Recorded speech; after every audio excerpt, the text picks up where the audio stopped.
స్టార్లింక్కి సంబంధించినటువంటి ఉపగ్రహాలు ప్రస్తుతం ఒక 20 కుప్పకూలిపోబోతున్నాయి. ఇది ఎలన్ మాస్క్కి సంబంధించినటువంటి అంశం. ప్రైవేట్ అంతరిక్ష సంస్థ స్పేస్ ఎక్స్కి గట్టి ఎదురు దెబ్బ ఇది. గురువారం ప్రయోగించిన 20 స్టార్లింక్ ఉపగ్రహాలు త్వరలో కుప్పకూలిపోబోతున్నాయి. స్పేస్ ఎక్స్ కూడా దీన్ని ధృవీకరించింది.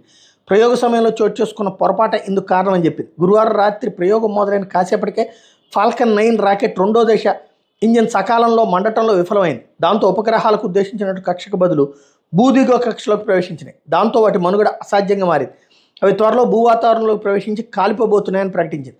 అయితే వాటి వల్ల ఇతర ఉపగ్రహాలకు ఏ సమస్య ఉండబోదు, అట్లాగే ఉపగ్రహాలు ఒకవేళ భూమిని తాకిన జనావాసాలకు ముప్పేమీ ఉండదు అంటూ స్పష్టం చేశారు. ఇన్నాళ్ళు అత్యంత విశ్వసనీయంగా పనిచేసిన ఫాల్కన్ 9 రాకెట్ చరిత్రలో ఇది తొలి భారీ వైఫల్యంగా చెప్పచ్చు.